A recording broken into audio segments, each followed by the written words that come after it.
السلام علیکم ورحمۃ اللہ وبرکاتہ۔ میں اپنے بوڑھے والد کو عمرے پر بھیجنا چاہتا تھا، مگر جب بھی کوشش کرتا میرا بھاری نقصان ہو جاتا۔ جب ٹکٹ ملی تو اسی دن ابا کا انتقال ہو گیا۔ لوگوں نے کہا تیرا باپ گناہ گار تھا، اس لیے عمرہ نصیب نہیں ہوا۔ ابا کے چالیسویں کے بعد میں نے ان کے نام کا عمرہ کرنے پہنچا تو خانہ کعبہ پر نظر پڑتے ہی حیرت سے میری آنکھیں۔ رات 12:30 کا وقت تھا جب میں اپنے گھر میں ہلچل محسوس کی۔ کھٹکے کی آواز سے میری آنکھ کھل گئی اور میں سوچنے لگا، یا اللہ خیر ہو، کہیں گھر میں چوری نہ گھس آئے ہوں۔ اس سے پہلے کہ میں بیڈ سے نیچے اترتا، کوئی کمرے کا دروازہ کھول کر اندر داخل ہوا اور یہ دیکھ کر میرے ہوش و حواس جاتے رہے۔ اندر آنے والے 3 نقاب پوش افراد تھے جن کے ہاتھوں میں ہتھیار بھی تھے۔ میرا شک صحیح تھا، وہ گھر لوٹنے آئے ہوئے تھے۔ میری بیوی نے انہیں دیکھ کر چیخ ماری تو اس نے ہمیں دھمکی دی، اگر آواز نکالی تو اچھا نہیں ہوگا۔ انہوں نے ہم سب گھر والوں کو ایک ہی کمرے میں بند کر دیا۔ میرے بچے سہم گئے۔ ہم مڈل کلاس لوگ تھے، 2 وقت کی روٹی کھانے والے۔ ایسے میں ہمارے گھر میں یوں چوروں کا گھس آنا سمجھ سے بالا تر تھا۔ نقدی اور زیور بینک کے لاکر میں تھے اور کیش میں رکھتا نہیں تھا گھر میں۔ لیکن میں یہ سوچ کر پسینے میں بھیگ گیا کہ میں نے ابا کے عمرے کے لیے جو پیسے سنبھال رکھے ہیں، کہیں وہ ان چوروں کی نظروں میں نہ آ جائیں۔ ان پیسوں کے علاوہ تو گھر میں پھوٹی کوڑی بھی نہیں تھی۔ میں دل ہی دل میں دعائیں کرنے لگا، لیکن سب دعائیں کہاں قبول ہوتی ہیں۔ آخر ایک چور نے الماری کے نچلے خانے سے ایک شاپر میں لپٹے ہوئے وہ پیسے نکال ہی لیے جو میں نے ابا کے عمرے پر جانے کے لیے آج ہی لاکر میں رکھے تھے۔ وہ چور جیسے یہی سب لینے آئے تھے، انہوں نے پیسے پکڑے اور خوشی خوشی گھر سے نکل گئے۔ اگلا دن بہت ہی زیادہ تکلیف دہ تھا کہ جب ابا مجھ سے پوچھنے آئے کہ ہاں بھائی بتاؤ، تم نے میرے عمرے کی ٹکٹ کے لیے پیسے رکھے تھے تو کیا تم نے ٹکٹ کروا دی؟ اور میں شرم کے مارے ان سے نظریں نہ ملا پایا کہ ان کو کیا کہوں کہ ان کا بیٹا یہ خواہش ہی نہیں پوری کر پا رہا کہ وہ عمرے پر چلے جائیں۔ ابا کی بات سن کر میری بیوی نے مجھے دیکھا اور میرا جھکا ہوا سر دیکھ کر اس کو غصہ آ گیا۔ تیز لہجے میں میرے باپ سے کہنے لگی، ابا جی، میرا خیال ہے کہ آپ عمرے پر جانے کا خیال دل سے نکال دیں۔ ہر بار جب ہی ہم آپ کے عمرے پر جانے کے لیے پیسے جوڑتے ہیں تو ہمارے ساتھ کچھ نہ کچھ برا ہو جاتا ہے، نقصان ہو جاتا ہے۔ آپ کے نصیب میں عمرہ ہے ہی نہیں۔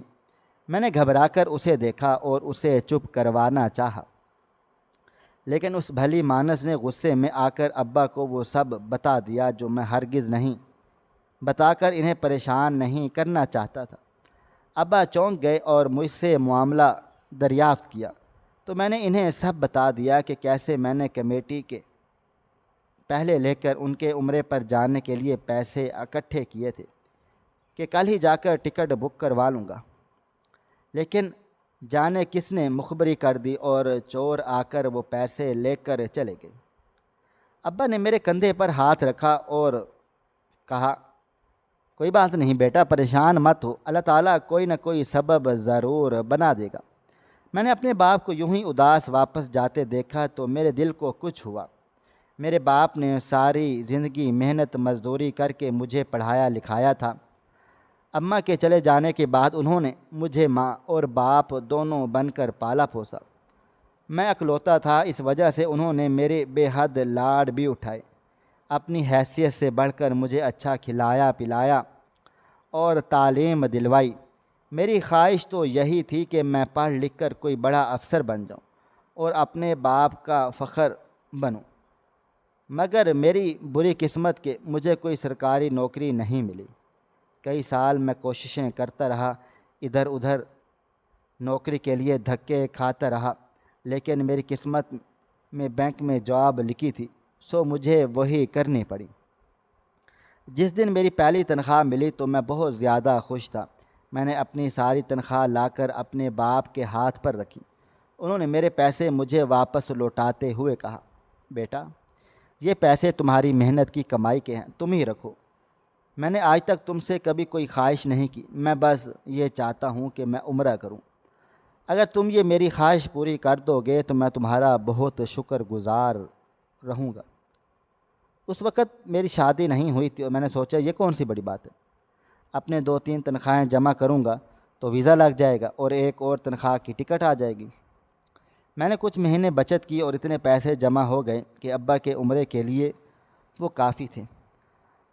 ابا کو بتایا تو وہ بہت خوش ہوئے۔ میں نے وہ پیسے ابا کو لا کر دیے تو وہ کہنے لگے، میں سوچ رہا ہوں کہ اپنے دوست کے چلتے چلاتے کاروبار میں ان پیسوں کو انویسٹ کروں۔ اس نے وعدہ کیا ہے کہ 2 مہینے کے بعد وہ مجھے اتنا منافع دینا شروع کر دے گا کہ میں آرام سے ہر ماہ عمرہ کر سکوں گا۔ مجھے ابا کے اس دوست کے بارے میں کچھ معلوم نہ تھا وہ کون ہے، لیکن مجھے یہ معاملہ کچھ کھٹک سا رہا تھا کہ نہ کہیں وہ ابا کو دھوکہ ہی نہ دے رہا ہو۔ لیکن پھر سوچا کہ وہ ابا کے دوست ہیں اور میرے بابا مجھ سے بہتر جانتے ہیں کہ ان کو کیا کرنا ہے کیا نہیں۔ میں مشورہ دوں گا تو ان کو برا لگ جائے گا، اس لیے میں چپ ہو گیا۔ پیسے ابا کو دے دیے، لیکن میرا شک بالکل درست نکلا۔ جب 2 ماہ کے بعد میں نے ابا سے پوچھا، ہاں جی بتائیں، منافع کا کیا رہا اور کب جا رہے ہیں آپ عمرہ کرنے؟ تو وہ شرمندہ سے ہو کر رہ گئے اور ان کے چہرے پر لکھی داستان میں صاف صاف پڑھ سکتا تھا کہ ان کے دوست پیسوں کے لالچ میں ان کو دھوکہ دے دیا ہے۔ میں انہیں پریشان نہیں کرنا چاہتا تھا، اس لیے کہا کہ آپ فکر نہ کریں، کوئی بات نہیں، جو ہونا تھا وہ ہو گیا۔ میں آپ کے لیے پھر سے پیسے جمع کروں گا اور آپ کو عمرے پر بھیج کر رہوں گا۔ میرے ابا جان بہت خوش ہوئے اور مجھے جی بھر کر دعائیں دی۔ اگرچہ مجھے برا لگا تھا کہ نقصان ہو گیا، لیکن اللہ کی رضا جان کر میں چپ ہو گیا۔ ادھر سارے محلے اور سارے خاندان میں خبر پھیل چکی تھی کہ میں نے اپنے بابا کو عمرے کے لیے پیسے دیے اور انہوں نے وہ گنوا دیے۔ سب میرے باپ کو برا بھلا کہنے لگے، لیکن میں نے سب کو سختی سے منع کر دیا کہ میرے باپ کو کوئی بات نہ کرے، میں دوبارہ عمرے پر جانے کے لیے پیسے دوں گا۔ انہی دنوں میری ملاقات اپنی ایک کولیگ شازیہ سے روز روز بڑھنے لگی۔ مجھے شازیہ بہت پسند آئی اور میں نے فیصلہ کر لیا کہ اسے اپنی زندگی میں شامل کر کے رہوں گا۔ میں اپنے باپ کو ہر ماہ ایک معقول رقم دیتا تھا کہ وہ اپنے چھوٹے موٹے اخراجات پورے کر لے، لیکن ایک دن مجھے دھچکا لگا جب میرے کزن بلال نے مجھے جھڑکتے ہوئے کہا، تمہیں شرم نہیں آتی؟ تم اس عمر میں بھی اپنے باپ سے کام کرواتے ہو۔ میں تو شرمندہ ہو کر رہ گیا اور حیرانی سے پوچھا، یہ آپ کیا کہہ رہے ہیں؟ میں بھلا ابا سے کام کیوں کرواؤں گا؟ وہ تو سارا دن گھر پر ہی رہتے ہیں۔ اصل میں اور میری بیوی صبح سویرے گھر سے باہر نوکری کے لیے چلے جاتے اور ابا گھر پر رہتے، اس لیے مجھے نہیں معلوم تھا کہ میری پیٹھ پیچھے وہ کیا کر رہے ہیں۔ میرا کزن بلال مجھے کہنے لگا، میں نے چچا کو دیکھا تھا، وہ ایک فیکٹری میں منشی کا کام کر رہے تھے۔ یہ سن کر مجھے بالکل بھی اچھا نہیں لگا کہ میرا باپ اس عمر میں محنت مزدوری کر رہا ہے۔ میں سوچنے لگا میں آخر ان کے لیے کیا کمی رکھ دی ہے جو وہ اس طرح سے مجبور ہو گئے ہیں۔ پھر اچانک میرے ذہن میں آیا کہ ابا کی عمرے پر جانے کی بہت خواہش تھی اور میں تو شادی کے بعد بھول ہی گیا، اس لیے ہو سکتا ہے کہ وہ خود اپنے طور پر عمرے پر جانے کے پیسے اکٹھے کر رہا ہوں۔ میں بہت نادم ہو گیا، میں اپنے باپ کی اتنی بڑی خواہش کیسے بھول سکتا ہوں؟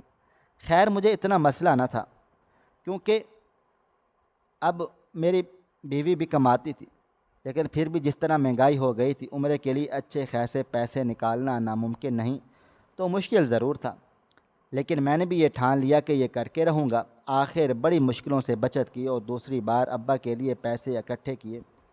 اس بار پیسے اپنے دوست کو دیے کہ وہ ابا کا ویزا اور عمرے کی ٹکٹ کا انتظام کروا دیں، لیکن اس بار بھی شاید قسمت میں نہیں تھا، وہ مجھے کچھ کہہ دیتا اور کبھی کچھ کہہ دیتا، کبھی کہتا کہ ٹکٹ نہیں مل رہی، کبھی کہتا کہ ویزا نہیں لگ رہا۔ اس طرح کے 100 بہانے سے تنگ آ کر میں نے کہا کہ میرے پیسے واپس کر دیں، تو وہ کہنے لگا کہ میں بھیج دوں گا، ابھی مجھ سے استعمال ہو گئے ہیں۔ تو میں سر پکڑ کر رہ گیا، میں خدایا یہ کیسی آزمائش ہے؟ میں تو اپنے باپ کے بھلے کا سوچ رہا ہوں اور اس کے درینہ خواہش پورے کرنے کے لیے انتظام کر رہا ہوں، لیکن ہر بار ہی نقصان ہی ہو رہا ہے۔ میری بیوی کو بھی جب یہ پتہ چلا تو اس نے میرے دوست کو کافی باتیں سنائی کہ آج کل کا زمانہ ہی نہیں رہا، بندہ اعتبار کس پر کرے۔ پھر مجھے کہنے لگی، اب آپ چھوڑ دیں، میرا نہیں خیال کہ ابا کی قسمت میں جانا لکھا ہے۔ لیکن میں نے خود کو تسلی دی، دلاسا دیا اور کہا ہو سکتا ہے یہ میری آزمائش ہو، مجھے ایک کوشش اور کرنی چاہیے۔ میری بیوی بالکل بھی راضی نہ تھی کہ 2 بار پیسے ڈبونے کے بعد میں تیسری بار کوشش کروں، لیکن میں نے اسے چپ کروا دیا۔ ابا بیچارے الگ اپنی جگہ شرمندہ تھے کہ میری وجہ سے ان کا نقصان ہو رہا ہے، لیکن میں انہیں منع کر دیا کہ میرے ہوتے ہوئے ابو کو کام کرنے کی کوئی ضرورت نہیں۔ اسی دوران میرے گھر بچوں کی پیدائش شروع ہو گئی اور میرے لیے خرچہ نکالنا بہت مشکل ہو گیا، تو عمرے کے لیے میں پیسے کا انتظام کہاں سے کرتا؟ لیکن میں نے یہ سوچ رکھا تھا کہ کچھ نہ کچھ تو ضرور کرنا ہے، اس لیے میں نے ابا کے عمرے پر جانے کے لیے الگ سے ایک کمیٹی ڈالی۔ اس بات کو میں نے اپنی بیوی کو نہیں بتایا، اگر اسے پتہ چلتا تو وہ ہنگامہ کھڑا کر دیتی۔ مجھے معلوم تھا ابا اب کبھی کبھار کام پر جاتے ہیں، لیکن میں اپنی بیوی کے کہنے پر خاموش ہو گیا۔ اگر وہ کام کاج کر رہے ہیں تو ان کی صحت کے لیے بھی اچھا ہے، اور اس طرح وہ اپنی کمائی کو خود ہی جہاں چاہیں خرچ کر سکتے ہیں۔ میں نے ان کو منع نہ کروں۔ کچھ دن کے بعد میری ابا سے ملاقات ہی نہ ہوئی۔ میں صبح دفتر کو جاتا اور رات کو نہ دیر سے واپس آتا تھا، تو مجھے ان کے بارے میں کچھ بھی خبر نہ تھی۔ ایک دن ان کے کمرے کے سامنے سے گزرتے ہوئے ان کے کھانسنے کی آوازیں سنی تو میں اندر چلا گیا۔ دیکھا تو وہ بخار میں تپ رہے تھے۔ جانے وہ کتنے دنوں سے بخار میں تھے، مجھے علم نہ تھا۔ مجھے بہت ندامت محسوس ہوئی۔ میں ان کے پاس بیٹھ گیا اور کہا، ابا آپ ڈاکٹر کے پاس چلے جاتے، دوا لے کر آنی تھی۔ ڈاکٹر کے پاس کیوں نہیں گئے؟ تو وہ نظریں چراتے ہوئے بولے، اصل میں بیٹا میرے پاس پیسے نہیں تھے، اس لیے میں ڈاکٹر کے پاس نہیں گیا۔ محلے کی ڈسپینسری سے دوائی لے آیا تھا، لیکن کوئی فرق نہیں پڑ رہا۔ ابا جان کی یہ باتیں سن کر مجھے کافی حیرانی ہوئی، آخر وہ پیسوں کا کرتے کیا ہیں؟ میری طرف سے بھی انہیں معقول رقم مل جاتی ہے اور وہ خود بھی کماتے ہیں، تو آخر اتنے پیسے کہاں جاتے ہیں؟ ان کا تو کوئی خرچ بھی نہیں ہے۔ لیکن میں ان سے بات پوچھنا نہیں چاہتا تھا، اس لیے چپ ہی رہا۔ اسی وقت خود ان کو لے کر ڈاکٹر کے پاس گیا۔ ڈاکٹر نے کوئی ضروری ٹیسٹ کیا تو یہ ہولناک انکشاف ہوا کہ ابا کو آخری سٹیج کا کینسر ہے اور ان کے پاس تھوڑے دن رہ گئے ہیں۔ یہ سن کر ایک بیٹے کو جتنا دکھ لگ سکتا ہے، مجھے بھی اتنا ہی دکھ محسوس ہوا، اور میں نے فیصلہ کر لیا کہ میں باپ کی آخری خواہش پر ہر صورت پوری کروں گا، چاہے اس کے لیے مجھے اپنا گھر ہی کیوں نہ بیچنا پڑے۔ لیکن شکر ہے کہ میری کمیٹی نکل آئی اور میں نے پیسے لا کر گھر رکھے، کہ خود اب سارے انتظام کروں گا۔ ابا کے لیے ٹکٹ اور ویزے کا انتظام خود کروں گا۔ لیکن اس بار جو ہوا وہ میرے وہم و گمان میں نہ تھا۔ ڈاکو آئے اور ساری رقم چرا کر لے گئے۔ سب رشتہ داروں کو اس بات کا پتہ چلا تو مجھے کہنے لگے کہ تمہارے باپ نے ضرور کچھ گناہ کیے ہوں گے، تبھی تو اسے رب کے گھر سے بلاوا نہیں آ رہا، ورنہ ایسے کیسے ہو سکتا ہے کوئی اتنی شدت رکھے اور رب اسے اپنے گھر نہ بلائے۔ تم نے تو اتنے بار پیسے اکٹھے کیے، لیکن ہر بار تمہارا نقصان ہوا ہے، تو اب یہ خواب چھوڑ ہی دو۔ جانے کیوں لوگوں کو لگتا تھا کہ میرے باپ نے بہت ہی سنگین گناہ کر دیا ہے، جو اللہ ان کو اپنے در پر آنے کی اجازت نہیں دے رہا۔ میں اس دن بہت زیادہ رویا تھا، اس رات بہت رویا اور اللہ تعالیٰ سے ڈھیروں دعائیں کی کہ وہ کوئی نہ کوئی سبب بنائے۔ میں اپنے باپ کی آخری خواہش ضرور پوری کرنا چاہتا ہوں۔ خدا کی قدرت کے وہ دونوں کے بعد ہی مجھے آفس کی طرف سے عمرے پر جانے کا پیکج ملا، تو میں نے فوراً سے کہہ دیا میں اپنی جگہ اپنے باپ کو بھیجنا چاہتا ہوں۔ دفتر والوں کو کوئی اعتراض نہ تھا، اب تو پیسے بھی نہیں لگنے تھے، ٹکٹ اور ویزا سب کچھ دفتر والوں کی جانب سے تھا۔ جس دن ٹکٹ ملی اس دن میں سب سے زیادہ خوش تھا کہ اب کوئی رکاوٹ نہیں۔ میں دفتر سے جلدی چھٹی لے کر گھر کو بھاگا کہ جا کر اپنے والد کو یہ خوشخبری سنا سکوں، لیکن آگے کا منظر میرے قدموں تلے سے زمین کھینچ دینے کے لیے کافی تھا، کیونکہ چارپائی پر سفید چادر بچھائے میرے باپ کی میت رکھی تھی۔ وہ انتقال کر گئے تھے اور ٹکٹ اور باقی کے کاغذات میرے ہاتھوں سے چھوٹ کر نیچے جا گرے۔ ابا کی میت کو دفنانے کے بعد یہی چمگوئیاں جاری رہیں کہ جانے مرحوم نے ایسا کیا گناہ کر دیا کہ اسے عمرے کی سعادت نصیب نہ ہوئی۔ یہی خواہش دل میں لیے بیچارہ مٹی تلے دفن ہو گیا۔ اپنے باپ کے بارے میں ایسی باتیں مجھ سے برداشت نہیں ہوئی تو میں نے ایک شخص کا گریبان پکڑ لیا اور کہا، تم میرے باپ کے بارے میں ایسی باتیں کیوں کر رہے ہو؟ تو وہ کہنے لگا، تم مجھ سے کیا پوچھتے ہو؟ سارے محلے سے پوچھ لو تمہارے باپ کا چال چلن کیسا تھا۔ تم میاں بیوی تو سارا دن دفتر میں گزار کر رات کو واپس آتے، اور تمہیں کیا پتہ تمہارا باپ تمہارے پیٹھ پیچھے کیا گل کھلاتا ہے۔ ہم نے کئی بار کچھ 2-3 جوان لڑکیوں کو تمہارے گھر آتے دیکھا۔ تمہارے باپ سے پوچھا تو الٹا ہم پر ناراض ہونے لگا کہ ہم اس کے معاملے میں مداخلت کرنے والے کون ہوتے ہیں۔ اگر وہ نہیں آتی تھیں تو خود ہی ان کے گھر چلا جاتا۔ یہ باتیں سن کر تو میرا دماغ معاف ہو کر رہ گیا۔ یہ سب مجھے کیوں نہیں پتہ تھا؟ میری غیر موجودگی میں میرے گھر میں کون سی عورتیں آتیں؟ اتنے میں دروازے سے کچھ عورتیں باہر نکلیں تو ایک محلے والا کہنے لگا، یہی عورتیں جو ابھی باہر نکلی ہیں تمہارے گھر میں موجودگی میں اکثر تمہارے گھر آتی تھی، اور یہ آنا جانا بھی کئی سالوں سے جاری و ساری تھا۔ ہمیں تو لگا تھا کہ تم سب یہ جانتے ہوگے، لیکن اپنے باپ کی عزت اور مروت میں خاموش رہتے ہوگے۔ میں بھاگ کر ان عورتوں کے پیچھے جانا چاہتا، لیکن اتنے مہمانوں کی موجودگی میں یہ مناسب نہیں لگ رہا تھا، اس لیے رک گیا۔ میں نے ان کا چہرہ نظروں میں رکھ لیا اور تاکہ کل پرسوں یا جب کبھی مجھے اپنے آس پاس دکھیں تو میں ان سے اس بارے میں سوال ضرور کروں، کیونکہ وہ اجنبی عورتیں تھیں اور ہم میں سے کوئی انہیں نہیں جانتا تھا۔ اگلے دن میں نے ایک محلے دار سے ان عورتوں کا ایڈریس پوچھا تو کہنے لگا کہ کسی کو بھی نہیں پتہ وہ عورتیں کہاں سے آتی تھیں اور کہاں پر چلی جاتی تھیں، لیکن میں نے ایک دن تجسس میں ان کا پیچھا کیا تھا۔ مجھے ان کے گھر کا معلوم ہے، چلو میں تمہیں لے کر چلتا ہوں۔ میں اس کے ساتھ بستی سے کافی دور ایک کچے علاقے میں آیا اور ایک کچے مکان کے دروازے پر دستک دی تو انہی عورتوں نے دروازہ کھولا جن کو کل میں نے اپنے گھر پر دیکھ چکا تھا۔ مجھے دیکھتے ہی اس عورت کا چہرہ سفید پڑ گیا۔ یہ علاقہ کچا تھا، یہاں پر سبھی تقریباً گھر کچے تھے۔ مجھے ان کے دروازے پر دیکھ کر ان کے آس پاس کے کافی مرد وہاں پر اکٹھے ہو گئے اور اس عورت سے پوچھا، یہ کون ہے؟ تو اس نے کپ کپاتے ہوئے لہجے میں کہا، یہ غلام فرید کا بیٹا ہے۔ اس کے منہ سے اپنے باپ کا نام سن کر چونک گیا کہ وہ اجنبی عورت میرے باپ کو کیسے جانتی ہے۔ میں اس عورت سے پوچھنے ہی لگا تھا کہ آپ کون ہیں، لیکن اس نے جلدی سے میرے منہ پر دروازہ بند کر دیا۔ میں کچھ نہ سمجھتے ہوئے وہاں سے واپس آیا۔ اس عورت اور اس کی بیٹی کا چہرہ جیسے میرے ذہن پر چپک کر رہ گیا۔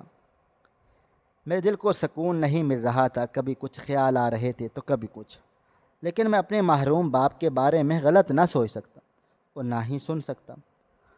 کچھ دنوں کے بعد آخر میں نے فیصلہ کیا کہ میں اپنے والد کی طرف سے عمرہ کروں۔ سارے انتظامات کیے اور اس بار بغیر کسی رکاوٹ کے میں عمرے کے لیے روانہ ہو گیا۔ عمرے کے بعد نوافل پڑھنے کے لیے میں خانہ کعبہ کی طرف چلا آیا۔ مجھے وہاں پر تھوڑی سی جگہ خوش قسمتی سے مل گئی تو میں نے اپنا جائے نماز وہیں پر بچھا لیا، لیکن تبھی اچانک میری نظر خانہ کعبہ کے پاس 2 عورتوں پر پڑی۔ ان کا چہرہ دیکھتے ہی میں چونک پڑا۔ وہ تو وہی اجنبی عورتیں تھیں جن کو میں بھول نہیں پا رہا تھا، وہی اجنبی عورتیں جو میری والد کی وفات والے دن ہمارے گھر میں موجود تھیں اور میں جن کے پیچھے اس کچے علاقے میں گیا تھا۔ لیکن مجھے یہ دیکھ کر بہت حیرت ہو رہی تھی کہ وہ یہاں عمرہ کرنے کیسے آ سکتی ہیں۔ وہ لوگ تو اتنے غریب تھے کہ ان کے پاس بنیادی سہولیات تک نہ تھی، اور اب وہ یہاں اتنی شان و شوکت سے عمرہ کر رہی تھی۔ میں نے نوافل پڑھنے کے بعد ارادہ کیا کہ ان کی طرف بڑھا۔ جو ہی میں ان عورتوں کے پاس پہنچا تو مجھے دیکھ کر وہ دونوں گھبرا گئی۔ انہوں نے ایک طرف سے ہو کر نکلنا چاہا، لیکن میں ان کے آگے کھڑا ہو گیا اور کہا کہ آپ مجھے نظر انداز نہیں کر سکتی۔ آپ کو مجھے بتانا ہوگا آخر آپ کا میرے باپ کے ساتھ کیا تعلق تھا اور آپ میری غیر موجودگی میں میرے گھر پر کیوں آتی رہی ہیں۔ ان کو اس مقدس جگہ پر عمرہ کرتے دیکھ میرا دل ماننے کو تیار نہ تھا کہ وہ عورت غلط ہو سکتی ہے یا اس کی بیٹی، یا یہ کہ غلط نیت سے وہ دونوں میرے گھر میں آتی رہی ہوں۔ میرا دل اپنے باپ کے بارے میں ایسا کچھ بھی ماننے یا سوچنے کو تیار نہ تھا، اس لیے میں سچ کا خلاصہ چاہتا تھا۔ اس عورت نے گہری سانس لی اور کہا، غلام فرید یعنی تمہارے باپ نے مجھے منع کیا تھا کہ میں تمہیں کبھی سچائی نہ بتاؤں، لیکن تم اس مقدس مقام پر کھڑے ہو کر اگر سچ جاننا چاہتے ہو تو وعدہ کرو۔ اپنے باپ کے بارے میں دل میں کبھی بھی کچھ بھی برا نہ سوچو گے۔ وہ میرا تجسس بڑھائے جا رہی تھی۔ مجھے کہنے لگی چلو ذرا مسجد سے باہر جا کر بات کرتے ہیں۔ میں نے تجسس کے مارے پوچھ ہی لیا آپ یہاں پر کیسے؟ تو کہنے لگی ہم دونوں تمہارے باپ کی طرف سے عمرہ کرنے آئے ہیں۔ یہ سن کر تو میں چکنا ہی بنتا رہ گیا، اور اب تو حقیقت جاننا اور بھی لازم ہو گیا۔ میں نے لے کر باہر آیا اور ایک طرف پرسکون جگہ دیکھ کر ہم بیٹھ گئے، اور اس عورت نے بتانا شروع کیا میرا نام بشریٰ ہے۔ ایک غریب گھر میں آنکھ کھولی۔ میری کوئی بڑی بڑی خواہشیں نہیں تھیں، مجھے یہ چاہیے وہ چاہیے، میں بس اتنی خواہش کرتی کہ میرا شوہر عزت کرنے والا ہو۔ جب جوان ہوئی تو ابا نے اپنے ہی جیسے غریب آدمی کے ساتھ مجھے بیاہ دیا۔ میں نے کوئی اعتراض نہ کیا، میرے لیے اپنے گھر والوں کی عزت سب سے بڑھ کر تھی۔ مجھے غربت پر بھی کوئی اعتراض نہیں تھا، کیونکہ میرا شوہر میری عزت کرتا تھا اور مجھ سے محبت بھی کرتا تھا۔ ہماری 4 بیٹیاں پیدا ہوئیں، کوئی بیٹا نہ تھا۔ غلام فرید میرے شوہر کا دوست تھا، اور میرا شوہر اکثر اس کو گھر لے کر آتا۔ میرا اور میری بیٹیوں کو اس سے کوئی پردہ نہ تھا۔ وہ میری بیٹیوں سے بہت پیار اور محبت سے پیش آتا۔ زندگی بہت اچھے طریقے سے گزر رہی تھی، لیکن میری قسمت میں مزید امتحان باقی تھے۔ ایک دن کام سے واپس آتے ہوئے تیز رفتار ٹرالر نے میرے شوہر کی جان لے لی۔ اس وقت تم 4 سال کے تھے اور میری بڑی بیٹی 10 سال کی۔ میرے تینوں بیٹیاں تم سے بڑی ہیں اور ایک تم سے چھوٹی۔ یہ جو میرے ساتھ بیٹھی ہے یہ سب سے چھوٹی بیٹی ہے۔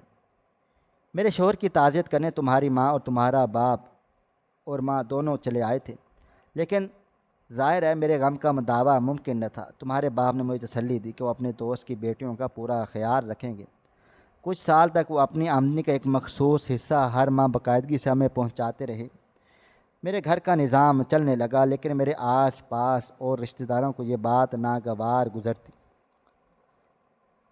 خود تو کوئی ہماری مدد کو تیار نہ ہوتا کہ کیسے ہم 5 افراد کا بوجھ بانٹیں، اور اگر غلام فرید یہ کرتا تو انہیں برا لگتا اور نام نہاد غیرت یاد آ جاتی۔ کچھ سال کے بعد تمہاری ماں کا بھی انتقال ہو گیا، تو لوگوں کو اور باتیں بنانے کا موقع مل گیا کہ وہ یہاں پر میری وجہ سے آتا ہے۔ وہ بیچارہ کبھی کبھار آتا، میری بیٹیوں کا حال پوچھتا، ان کے سر پر پیار سے ہاتھ رکھتا اور چلا جاتا، لیکن لوگوں کو یہ منظور نہ تھا۔ ایک دن ایسے وہ ہمارے گھر بیٹھا میری بیٹیوں سے باتیں کر رہا تھا۔ محلے والوں اور رشتہ داروں نے دروازے پر شور مچانا شروع کر دیا۔ انہوں نے مجھ پر اور غلام فرید پر بہت برے الزامات لگائے، میرے کردار کی دھجیاں اڑا ڈالی، اور یہ دیکھ کر مجھ سے برداشت نہیں ہوا۔ اس نے مجھے عزت دینے کے لیے اسی وقت مجھ سے نکاح کر لیا۔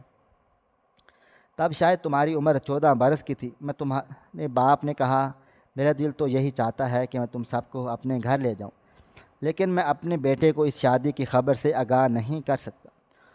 مجھے لوگوں کی باتوں سے ڈر لگتا ہے، وہ میرے بیٹے کو طعنے دیں گے کہ تمہارے باپ نے ادھیڑ عمری میں آ کر شادی کر لی، وہ بھی جوان بیٹیوں کی ماں سے۔ یہ میں نہیں چاہتا کہ میرے بیٹے کو میری وجہ سے باتیں سننی پڑیں، اس لیے میں شادی کو صرف اسی محلے تک محدود رکھنا چاہتا ہوں۔ میرا مقصد عزت دینا اور تمہارے بچوں کی کفالت کرنا ہے، اور وہ میں کرتا رہوں گا۔ میں ابھی اس کی مجبوری سمجھتی تھی، اس کا یہ احسان بھی تھا، اس نے میرے سر پر عزت کی چادر اڑا دی۔ میں کبھی کبھار تمہارے گھر جا کر صفائی وغیرہ کر دیا کرتی، اور کبھی کبھار اپنی چھوٹی بیٹی کے ساتھ آ جاتی اور ڈھیر سارے کھانے پکا کر رکھ جاتی تاکہ انہیں زیادہ کام نہ کرنا پڑے۔ میری بچیاں جوان ہو رہی تھیں اور مجھ سے زیادہ ان کے رشتہ دار فکر تمہارے باپ کو تھی۔ نہ ان کے پاس پیسے تھے اور نہ ہی میرے پاس جو ہم نے جمع کر رکھے ہوں۔ پھر جب تم نے عمرے کے لیے ان کو پیسے دیے تو انہوں نے ان پیسوں سے میری بڑی بیٹی کی شادی کر دی اور اس کو باعزت طریقے سے رخصت کیا، اور تم سے جھوٹ بول دیا کہ انہوں نے وہ پیسے اپنے دوست کے کاروبار میں لگائے ہیں، تو انہیں دھوکہ ہو گیا۔ میں نے ان کو منع بھی کیا تھا کہ وہ تم سے جھوٹ نہ بولے، لیکن وہ پھر بھی کہتے کہ میں اسے کیا بتاؤں، اسے کیا کر پیسے مانگوں۔ وہ اس عمر میں آ کر بھی میرے اور میری بیٹیوں کے لیے کام کرتے اور ساری تنخواہ لا کر مجھے دے دیتے۔ بڑی بیٹی کے بعد چھوٹی بیٹی کی شادی کی باری آئے تو ہم دونوں پھر سے پریشان تھے، اب کیا کریں۔ ان کے ذہن میں یہی خیال ہے اس بار وہ عمرے کے نام پر تم سے پیسے لے لیں، لیکن جب تم نے ایک دوست کو پیسے دے دیے، تمہارے باپ نے اس دوست سے تمہارا نام لے کر وہ پیسے لیے اور یہی کہا کہ وہ ٹال مٹول سے کام لیں، مناسب وقت آنے پر وہ خود تمہیں تمہارے بیٹے کو سب سچ بتا دیں گے۔ تو تمہارے دوست نے عمرے کے نام پر تمہاری طرف سے دیے جانے والے پیسے تمہارے باپ کو دے دیے، اور یوں پیسوں سے میری دوسری بیٹی کی باعزت رخصتی ہو گئی۔ میں تو غلام فرید کے احسانوں تلے دبی جا رہی تھی، لیکن وہ مجھے کہتا یہ تو میرا فرض ہے۔ میں انہیں بیٹا کہتی ہی نہیں، بیٹیاں سمجھتا ہوں گی، تو انہیں باپ بن کر ہی رخصت کروں گا۔ غلام فرید کی طبیعت دن بدن خراب رہنے لگی۔ میں اور یہ چھوٹی بیٹی اکثر اوقات ان کی خبر گیری کرنے کے لیے ان کے گھر چلے جایا کرتے۔ وہ اب تیسری بیٹی کے فرض سے جلد سب کو دوش ہونا چاہتے تھے، لیکن کوئی راہ سجائی نہیں دے رہی۔ یہاں تک کہ انہوں نے اوور ٹائم بھی کرنا شروع کر دیا، لیکن طبیعت خرابی کے باعث یہ ممکن نہ ہو پایا تھا۔ ہم نے پھر جب اپنی کمیٹی کے پیسے گھر لا کر رکھے تو ان کو اور کچھ سمجھ نہ آئے، تو انہوں نے اپنے جاننے والے 2 لڑکوں کو گھر بھیجا اور ڈکیتی کا ڈرامہ رچا دیا تاکہ ان پیسوں سے میری تیسری بیٹی کا گھر بسا سکے۔ میں ہرگز بھی ایسا نہ چاہتی تھی، لیکن وہ کہنے لگے کہ ہمارے پاس اور کوئی راستہ نہیں ہے، میرا بیٹا اب کسی صورت میرے پیسے ہاتھ پر نہیں رکھے گا۔ میں جانتی تھی کہ ان کو عمرہ کرنے کی کتنی خواہش ہے، اور ہر بار اپنی خواہش کو میری بیٹیوں کی شادی پر قربان کرتے رہے۔ ساری زندگی میرا اور میری بیٹیوں کا خیال رکھا اور اپنی صحت کی بھی پرواہ نہیں کی، اور اب انہیں چھوٹی بیٹی کی طرف سے بہت فکر تھی، لیکن خدا نے انہیں اس بیٹی کے فرض سے سب کو دوش کرنے کی مہلت نہیں دی اور انہیں اپنے پاس بلا لیا۔ میری بڑی بیٹی کچھ عرصہ پہلے اپنے شوہر کے ساتھ سعودی عرب شفٹ ہوئی۔ جب اسے باپ کے انتقال کے بارے میں خبر پتہ چلی تو اس نے آنے کی بہت کوشش کی، لیکن طبیعت خرابی کے باعث آ نہ سکی۔ اس نے اب ہم دونوں کو یہاں پر بلا لیا، ہم سب مل کر غلام فرید کی جانب سے عمرہ ادا کریں اور اس کی روح کو ایصال ثواب پہنچائیں۔ وہ تو اپنی کہانی سنا کر خاموش ہوگی، لیکن میں جہاں تھا وہیں سن رہ گیا۔